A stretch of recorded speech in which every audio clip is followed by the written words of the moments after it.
Assalamualaikum warahmatullahi wabarakatuh. Bismillahirrahmanirrahim. Selamat berjumpa kembali dengan channel dakwah Khazanah Menggapai Ihsan, ruang tanya jawab seputar khazanah keilmuan Islam. Edisi kali ini adalah menjawab pertanyaan kelima, ya, hasil survei kami bersama tim di tengah-tengah umat. Pertanyaannya adalah, mengapa banyak orang yang telah menjalankan rukun Islam secara lahiriah tetap belum merasakan perubahan batin yang signifikan? Apakah yang kurang dari praktek ibadah tersebut? Ya. Para saudaraku sekalian, sebelum kami menjawab pertanyaan, ya, demi kemajuan channel dakwah ini, kami mohon dukungan dari para pendengar sekalian dengan cara yang sederhana tentunya. Silahkan subscribe channel ini, berikan like, dan tinggalkan komentar terbaik Anda pada setiap video yang kami sajikan. Silahkan juga tuliskan pertanyaan terbaik Anda di kolom komentar untuk kami angkat dalam sesi tanya jawab pada postingan Khazanah Menggapai Ihsan berikutnya. Atas partisipasi dan dukungannya kami ucapkan terima kasih, ya. Para saudaraku sekalian, banyak orang telah menunaikan rukun Islam secara lahiriah, sholat, puasa, zakat. Namun mereka belum merasakan perubahan batin yang signifikan, ya, karena ibadah itu belum benar-benar masuk ke dalam hati. Ia masih berhenti pada bentuk, pada surah, ya, bukan menembus makna hakikatnya, ya. Dalam pandangan hakikat, masalahnya bukan pada kurangnya amal sebenarnya, ya, tetapi pada tidak hadirnya ruh dalam amal. Akar terdalamnya adalah ketiadaan kehadiran hati, ketiadaan hudurul qalb, ya.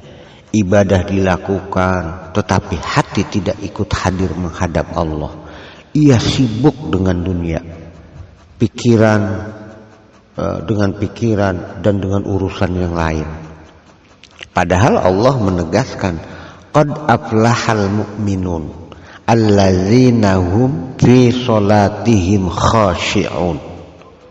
Sungguh beruntung orang-orang yang beriman, yaitu mereka yang khusyuk di dalam sholatnya, ya. Ini disebutkan dalam Quran surah Al-Mu'minun ayat 1 dan 2, ya.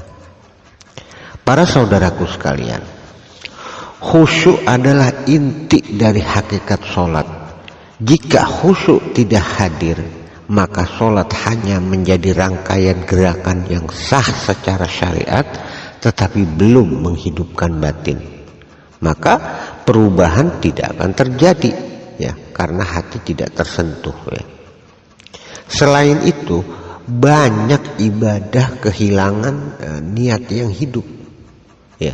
Niat itu hanya sering diucapkan di awal, tetapi tidak dijaga di sepanjang amal. Padahal Rasulullah Shallallahu Alaihi Wasallam bersabda, innamal a'malu binniyat. Sesungguhnya amal itu tergantung pada niatnya, ya. Hadis riwayat Bukhari dan Muslim seperti itu. Para saudaraku sekalian, dalam dimensi hakikat, niat adalah ruh yang harus menyertai amal dari awal hingga akhir. Jika niat tidak dijaga, ya, otomatis amal menjadi mudah tercampur oleh riya, kebiasaan, ya, oleh kebiasaan atau sekedar rutinitas, sehingga ia tidak lagi mengarah kepada Allah secara utuh, ya. Para saudaraku sekalian, faktor lain adalah ketiadaan rasa butuh kepada Allah, ketiadaan iftikor. Banyak orang beribadah tetapi tidak merasa membutuhkan Allah secara mendalam. Ibadah dilakukan karena kewajiban, bukan karena kebutuhan jiwa. Padahal dalam hakikat ibadah yang mengubah adalah ibadah yang lahir dari rasa iftikor di atas, ya, dari rasa fakir dan rasa ketergantungan total kepada Allah. Allah mengingatkannya, ya ayyuhan nas antumul fuqara'u ilallah wallahu huwal ghaniyyul hamid. Wahai manusia, kalianlah yang membutuhkan Allah dan Allah maha kaya lagi maha terpuji, ya. Ini disebutkan dalam Quran surah Al-Fatir ayat 15. Para saudaraku sekalian, jika rasa butuh ini tidak hadir, maka ibadah menjadi kering, ya. Ia dilakukan tetapi tidak mengalirkan kehidupan ke dalam hati. Lebih jauh, banyak ibadah tidak disertai muraqabah, tidak disertai merasa diawasi oleh Allah.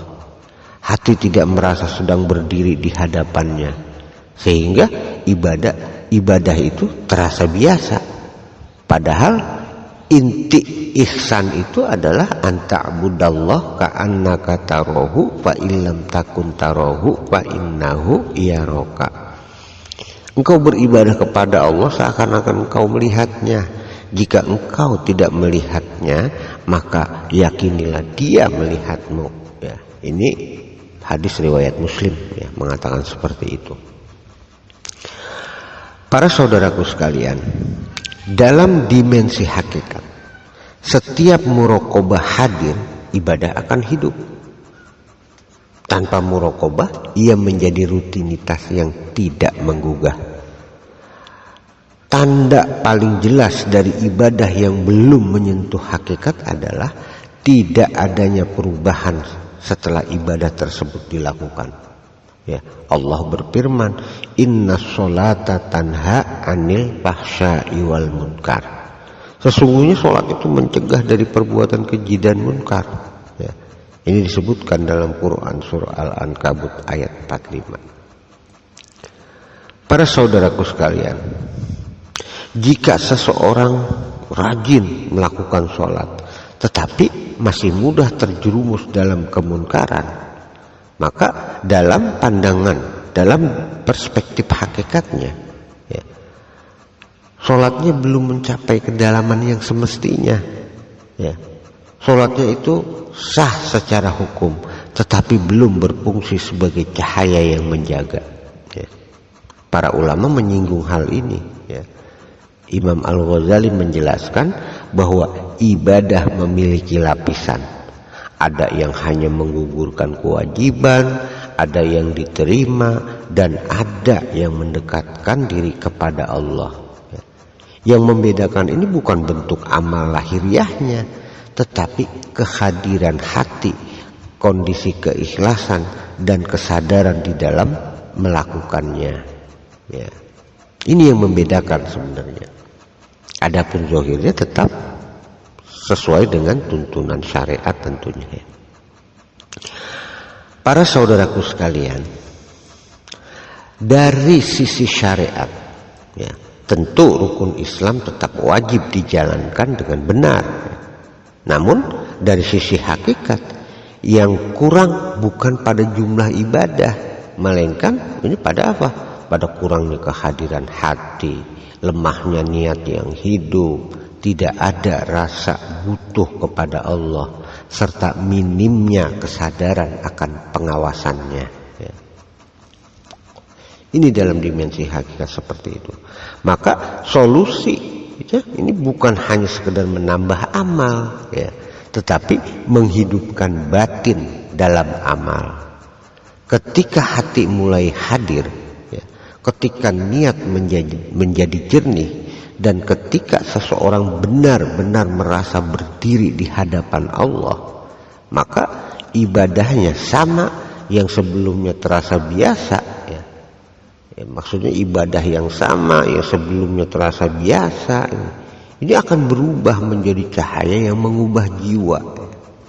Pada akhirnya, dalam cahaya hakikat, ibadah itu bukan sekedar apa yang dilakukan, tetapi Apa yang terjadi di dalam diri saat melakukannya, ya. Jika hati itu hidup, ya, amal akan menghidupkan. Jika hati lalai, amal hanya menjadi kebiasaan yang berlalu tanpa jejak. Demikian para saudaraku jawaban yang dapat kami sampaikan. Mudah-mudahan jawaban ini semakin menambah khazanah keilmuan kita di dalam memahami ajaran-ajaran Islam, ya, yang berdasar kepada Al-Quran dan As-Sunnah, ya. Dan semoga ini membuahkan manfaat dan maslahah serta barokah bagi kita semua fid dini wad dunya wal akhirah. Lebih kurangnya saya mohon dibukakan pintu maaf. Wassalamualaikum waalaikumsalam warahmatullahi wabarakatuh.